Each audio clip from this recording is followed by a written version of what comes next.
Buenas tardes, televidentes, internautas. Hoy tenemos el honor de poder compartir este programa con la doctora Marixa Landaeta de Jiménez, directora de la Fundación Bengoa, médico de la Universidad Central de Venezuela, de la Escuela Racetti, pediatra y directora miembro del Consejo de Administración de la Fundación Bengoa. ¿Qué es la Fundación Bengoa, Marixa? Bueno, muchas gracias por la invitación. La Fundación Bengoa es una organización de la sociedad civil sin fines de lucro. Y nosotros nos orientamos realmente a atender a las comunidades más desasistidas en la parte de alimentación y nutrición. Tratamos de, a través de alianzas estratégicas con la empresa privada, llevar algunos programas, especialmente a las comunidades más desasistidas. Estamos trabajando ahorita con escuelas de fe y alegría en varias zonas del país. Igualmente hacemos investigación, hacemos docencia, hacemos asistencia en algunas cosas y también capacitamos a personas tanto de la sociedad civil como de la empresa privada en cuanto al manejo de su alimentación y de su nutrición, porque estamos convencidos que en la medida que nosotros podamos fortalecer la educación de las personas, cómo pueden ellos administrar su presupuesto y cómo tener una alimentación más balanceada, equilibrada y variada, en esa medida nosotros estamos contribuyendo a disminuir las enfermedades crónicas, a mejorar la calidad de vida de los venezolanos y en especial a recuperar la calidad de la dieta y de la alimentación que era tradición en los venezolanos. Bueno, si en eso tienes en esta función, ¿cuánto tiempo? Estamos desde el año 2000. Estamos cumpliendo 15 años, estamos de adolescentes este año. Pero antes estabas vinculada a la Fundación Cavende y a Fundacredesa, donde hicimos todos los estudios nacionales de crecimiento y desarrollo y nutrición. Ok, entonces yo te preguntaría para compartir con nuestra audiencia, ¿dónde estábamos a final del milenio pasado? O sea, nosotros, como mucha gente defiende y aquí se ha generado una falsa diatriba de si la Venezuela de antes y la Venezuela de hoy, que si la cuarta, la quinta, la sexta, la tercera. ¿Cómo estábamos nosotros en términos alimentarios? Y además me gustaría, si es que realmente es así, diferenciar que mientras que si como más no necesariamente me estoy alimentando mejor. ¿Cómo estaba Venezuela a finales de la década de los 90 cuando terminamos el milenio del siglo pasado? Es indudable que la democracia trajo muchos beneficios a la población venezolana y uno de los beneficios más importantes fue su desarrollo y crecimiento. ¿En qué sentido? El venezolano durante esa década aumentó su variabilidad de la dieta, creció, se dijo, Venezuela tenía la tendencia secular, es decir, estaba creciendo por décadas las más altas, una de las más altas de Latinoamérica y del mundo. Estábamos creciendo aproximadamente 2,5 centímetros por década. Igualmente el venezolano pudo incorporar a su dieta, salió de esa dieta rural tradicional y conservando aún ese patrón pudo incorporar nuevos alimentos. Por lo tanto, nosotros en ese momento podíamos darnos cuenta que el venezolano en su dieta, en su desayuno, siempre tenía una proteína, su alimentación, podía comer granos 3 veces a la semana, comía carne, comía pollo, y eso permitió que los niños venezolanos crecieran y se desarrollaran. Y al mismo tiempo, el hecho de que pudieran tener acceso a la educación fue un baluarte fundamental para que esa tendencia secular, ese desarrollo intelectual de venezolano se viera. Muchos de nosotros somos producto de esa Venezuela que pudo tener el beneficio del petróleo y que el petróleo llegó a casi todos los estratos sociales. Igualmente te puedo compartir que cuando estábamos en Fundacredesa, que hacíamos investigación y esos resultados se difundían, nosotros pudimos demostrar durante la década de los 90 que en Venezuela, a pesar de ese progreso, existían desniveles sociales por estrato y que habían niños de estrato alto que podían alcanzar su potencial genético completo porque estaban muy bien alimentados, pero había niños de los estratos bajos, en especial en extrema pobreza, donde había ciertas limitaciones y que era necesario apoyarlos a ellos para ellos poder surgir. Eso es embuste de que los venezolanos comían perrarina. En ningún lado nosotros conseguimos eso. Eso fue una anécdota que hubo en un barrio cuando estaba la revista Resumen, que alguien sacó eso, pero eso no era la expresión de lo que era el plato del venezolano. El venezolano en esa época tenía su dieta tradicional. Y fíjate que nosotros siempre en nuestros informes decíamos que el venezolano se comía un huevo cuando menos 3 veces a la semana y que eso era muy bueno, porque habían estigmatizado el huevo porque producía colesterol. No, era muy bueno.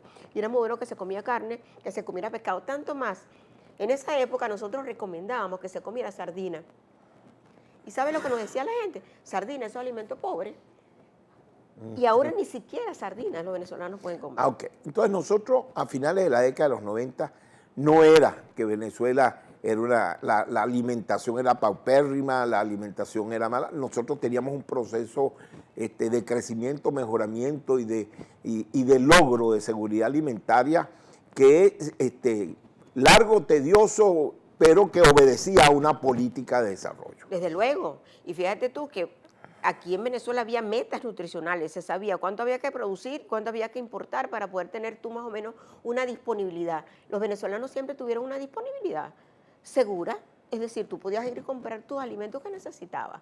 O sea, esto de las colas, estas cosas que vemos ahora, eso nunca estaba en el deber ser y en la sociedad venezolana como un patrón normal. Ok, entonces, ¿dónde estamos hoy?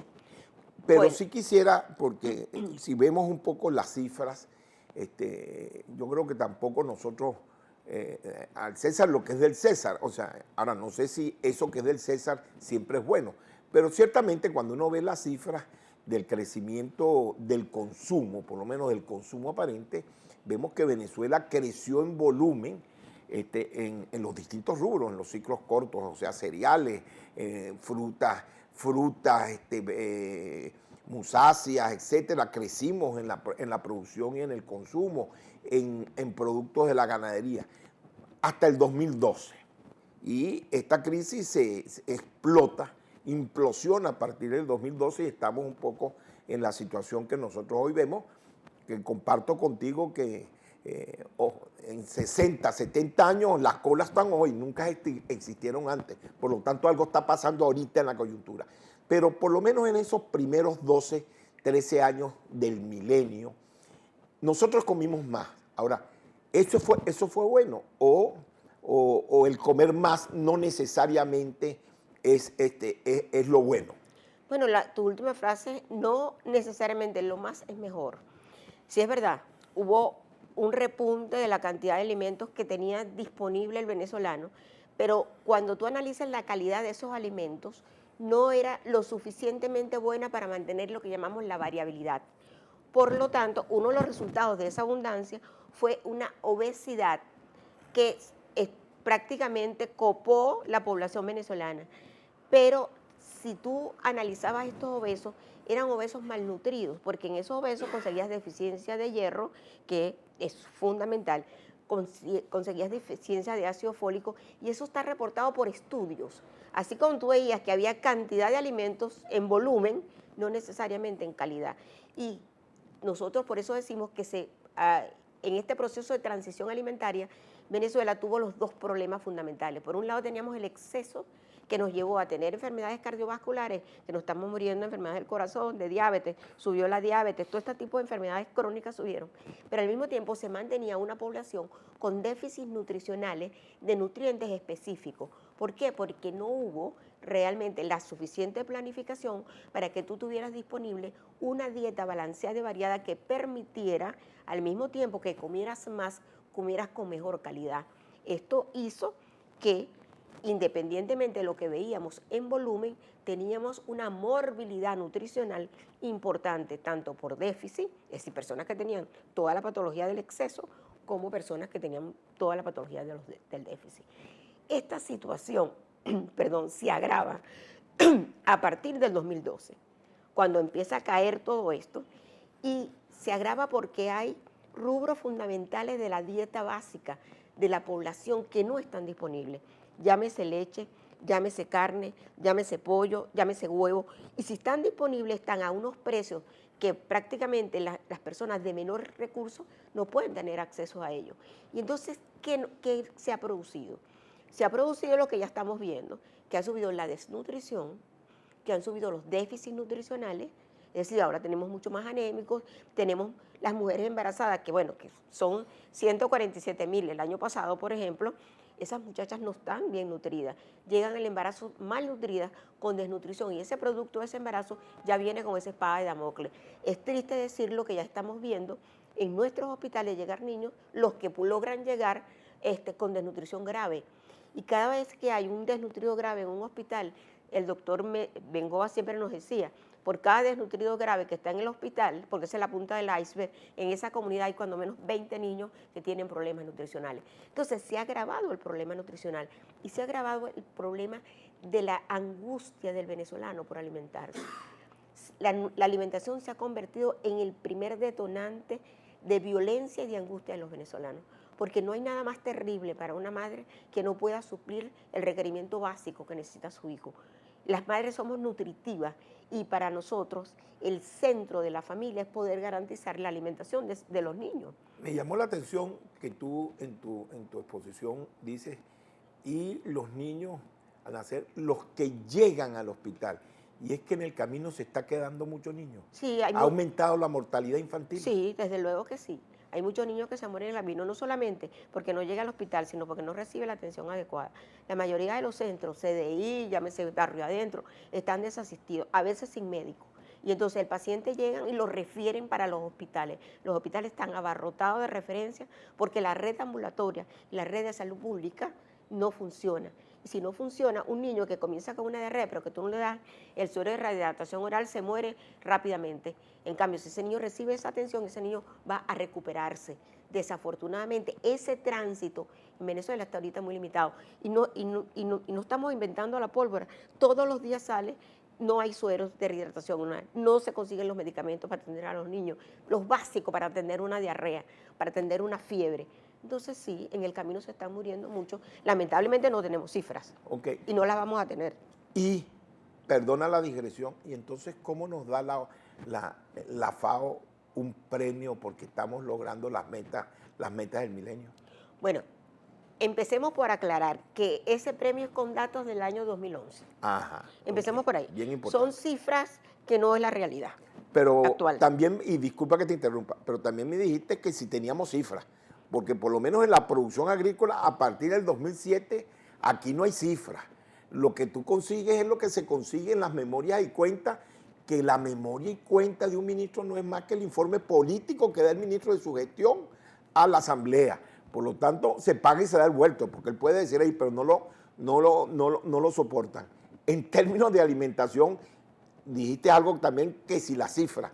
Bueno, pero fíjate, el reporte del Instituto Nacional de Nutrición que nos decía cómo estaba la situación nutricional del país, nos sale desde el año 2007.